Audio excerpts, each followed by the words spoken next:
यांचं निधन झालेलं आहे. तर आज महाविकास आघाडीची मीटिंग आहे. मराठी वसंतराव चव्हाण हे नांदेड लोकसभेचे खासदार म्हणून, काँग्रेसचे खासदार म्हणून निवडून आले आणि त्यांच्यासारख्या कार्यकर्त्यांना प्रतिकूल परिस्थितीत, म्हणजे तिकडले नेते अशोक चव्हाण हे भारतीय जनता पक्षात गेले आणि फार मोठी ताकद लावली अशोक चव्हाण यांनी, भारतीय जनता पक्षाने. तरीही वसंतराव चव्हाण यांच्यासारखा एक तळागाळातला कार्यकर्ता काँग्रेस पक्षाचा विजयी झाला.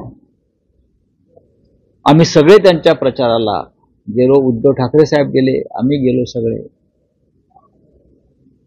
ते निवडणुकीला उभे राहिले तेव्हाही त्यांची प्रकृती बरी नव्हती. पण महाविकास आघाडीच्या माध्यमातून हुकुमशाहीचा पराभव व्हावा, नांदेडला लागलेल्या गद्दारीचा जो डाग होता त्यावेळेला, तो धुवून काढण्यासाठी ते ठामपणे उभे राहिले, त्यांची प्रकृती बरी नसताना. आणि नांदेडच्या जनतेनं त्यांना पूर्ण पाठिंबा दिला. असे वसंत चव्हाण हे इतक्या लवकर आम्हाला सोडून जातील असं आम्हाला वाटलं नव्हतं. सातत्यानं ते माननीय उद्योगींच्या संपर्कात होते. निवडून आल्यावर ते मातोश्रीवर आले, दिल्लीमध्ये भेटले आम्हाला सगळ्यांना. त्यांची प्रकृती सुधारत होती असं चित्र दिसत होतं, पण ते त्यांना किडनीचा आजार होता आणि आज त्यांचं दुर्दैवी निधन झालं. आम्ही सगळे, शिवसेना परिवार असेल, माननीय उद्धव ठाकरे असतील, आम्ही त्यांच्या कुटुंबियाच्या दुःखात सहभागी आहोत. एक सच्चा कार्यकर्ता काँग्रेसचा जो हुकुमशाही विरुद्ध उभा राहिला, तो जिंकला, पण शेवटी दुर्दैव असं की त्यांना आजारानं गाठलं आणि ते आपल्यातून निघून गेले. आदित्य ठाकरे आज संभाजीनगर दौऱ्याला आहेत आणि आज सकाळी हॉटेलच्या बाहेर भाजप कार्यकर्ते हे तिथे आक्रमक झाले होते. दिशा प्रकरणात काय झालं हे विचारतात आणि त्यामध्ये ठाकरेंची शिवसेना आणि भाजपचे कार्यकर्ते एकमेकांना भिडलेले पाहायला मिळाले. भारतीय जनता पार्टीकडे सध्या काही काम नाहीये. भारतीय जनता पार्टी ही एक भ्रमिष्ट पार्टी आहे, एक भ्रमिष्ट पार्टी. आणि या राज्यामध्ये यांचं सरकार आल्यापासून महिलांवरील अत्याचारामध्ये वाढ झाली, अल्पवयीन मुलींच्या संदर्भात अत्याचारात वाढ झाली. बदलापूरची घटना घडल्यानंतर महाराष्ट्रात मागच्या 8 दिवसामध्ये 27 ठिकाणी लहान मुलींवर अत्याचार झाले आणि त्यांना याबाबत प्रश्न विचारले की मग ती बनावट प्रकरणं निर्माण करतात. भाजपचे कार्यकर्ते जे स्वतःला म्हणून घेतात ते भाजपचे कार्यकर्ते नसतात, ते पगारी नोकर आहेत. त्यांचा IT सेल असेल, काय म्हणतात तो, हे झेंडे फडकवणारे लोक, हे सगळे त्यांचे पगारी नोकर आहेत, पेड वर्कर आहेत.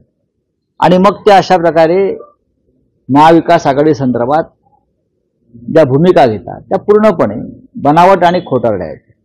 खरं म्हणजे त्यांच्या सरकारमध्ये किमान 2 मंत्री असे आहेत ज्यांच्यावर थेट अशा प्रकारचे आरोप आहेत. नुसते आरोप नाही, तर त्या महिलांनी आत्महत्या केलेल्या आहेत आणि त्याबाबत माननीय उद्धव ठाकरे साहेबांनी त्या संबंधित मंत्र्याचा राजीनामा घेतला होता. ते मंत्री आज भारतीय जनता पक्षाच्या मंत्रिमंडळामध्ये बसले आहेत. आधी जा आणि फडणवीसांना सांगा त्यांचा राजीनामा घ्या किंवा त्यांची हकालपट्टी करा आणि मग या नैतिकतेच्या ढोंगी गप्पा मारा, इतकंच मी सांगेन. महाविकास आघाडीमध्ये ठाकरे कुटुंबियांना टार्गेट केलं जात आहे, त्यांना असं आहे की ठाकरे कुटुंब हे या महाराष्ट्रामधलं सर्वोच्च लोकप्रिय कुटुंब आहे. लोकांची श्रद्धा त्यांच्यावरती आहे, लोकांचा विश्वास त्यांच्यावरती आहे, बरं का. आणि ठाकरे कुटुंबाच्या बाबतीमध्ये अशा प्रकारच्या भूमिका घेणं म्हणजे तळपत्या सूर्यावर थुंकण्यासारखं आहे. ते माहित आहे, काही फरक पडत नाही.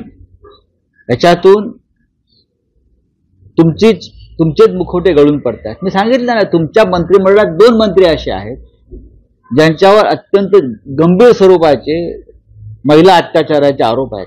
महिलांनी आत्महत्या केल्या आणि हे रिपीट. आणि मुख्यमंत्री उद्धव ठाकरे यांनी त्याच्यापैकी एका मंत्र्याची मंत्रिमंडळातून हकालपट्टी केली. त्या हकालपट्टी केलेल्या मंत्र्याला तुम्ही महिला अत्याचारासंदर्भात तुम्ही मंत्रिमंडळात घेऊन बसलेला आहात.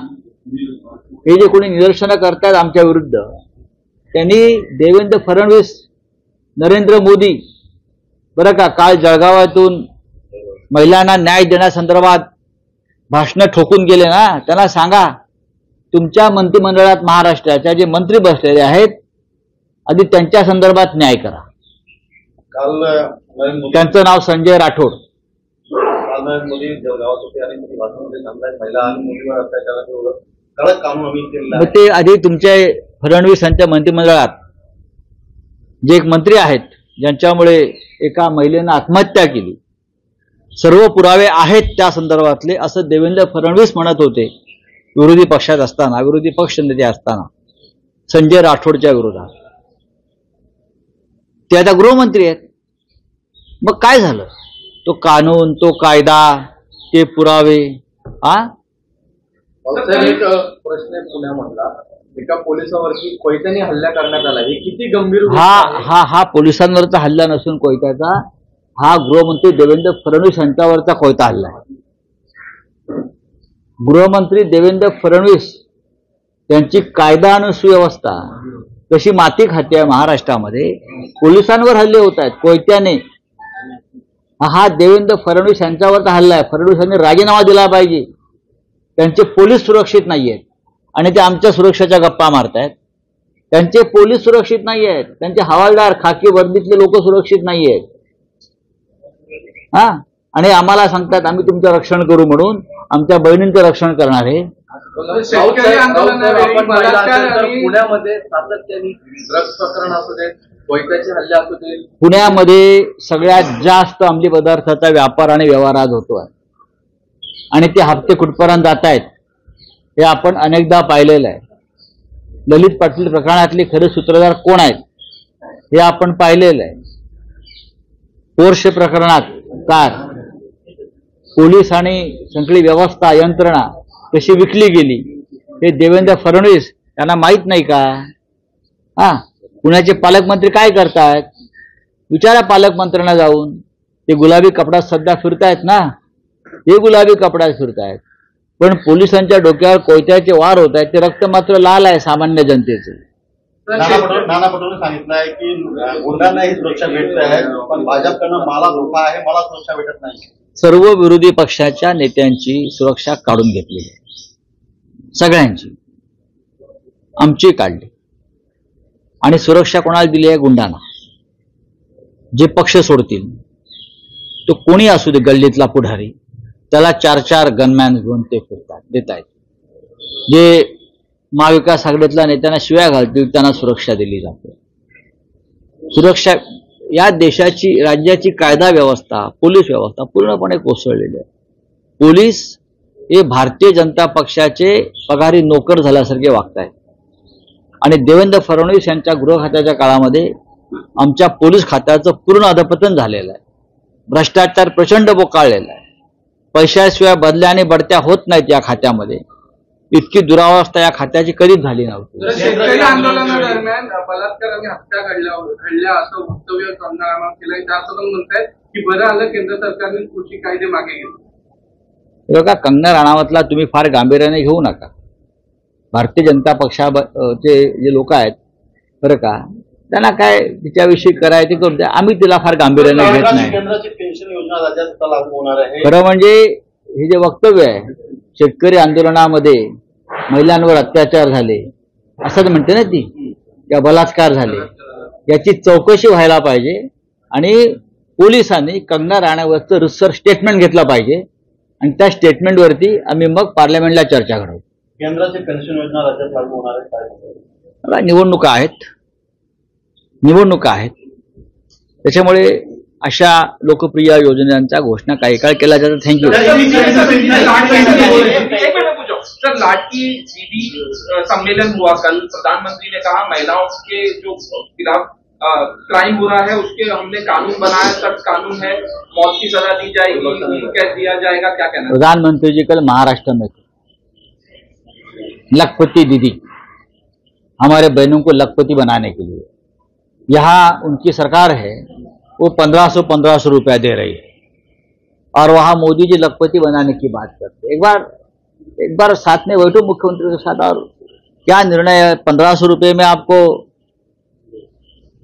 वोट खरीदना है या लखपति बनाना है? ये हमको क्या सुरक्षा देंगे महाराष्ट्र में? उनके सरकार में महाराष्ट्र के ऐसे मंत्री बैठे हैं जिनके ऊपर महिला अत्याचार के ऐसे आरोप है और उनकी वजह से महिलाओं ने आत्महत्या की है। और देवेंद्र फडणवीस गला फाड़ कर बोल रहे थे जब लीडर ऑफ अपोजिशन थे कि संजय राठौड़ के खिलाफ मेरे पास पूरे सबूत है, एविडेंस है। हाँ, अभी गृह मंत्री बन गए तो कहां गए आपके एविडेंस? जिस व्यक्ति को महिला अत्याचार करने के लिए मुख्यमंत्री उद्धव ठाकरे जी ने अपने मंत्रिमंडल से बर्खास्त किया था, उस मंत्री को देवेंद्र फडणवीस अपने साथ बिठाकर, अपने गोद में बिठाकर फिर एक बार मंत्री बना दिया। ये क्या महिलाओं की सुरक्षा करेंगे? और मोदी जी यहाँ आकर बड़ी बड़ी बातें करते हैं। पहले उस मंत्री को हटा दो, हिम्मत है तो। सर, आदित्य ठाकरे आज संभाजीनगर में है, बीजेपी और शिवसेना आपकी पार्टी के दोनों कार्यकर्ताओं के बीच में हंगामा हुआ, क्या कहना है? ये बीजेपी वालों की औकात में है हमारे सामने हंगामा। ये सब पेड वर्कर है, ये गुंडे हैं, ये पैसा देकर लाए जाते हैं हमें बदनाम करने के लिए। उनका आईटी सेल हो या ये जो लोग हैं आप बोल रहे हैं, ठीक है देख लेंगे, हमारा भी मौका आएगा तो ठोक देंगे। देश विदेशातील प्रत्येक घडामोडींचे लाईव्ह अपडेट मिळवण्यासाठी आता साम टीव्हीच्या सर्व सोशल मीडिया प्लॅटफॉर्मला लाईक, फॉलो आणि सबस्क्राइब करा। तसंच सर्व नोटिफिकेशनसाठी बेल आयकॉन प्रेस करायला विसरू नका।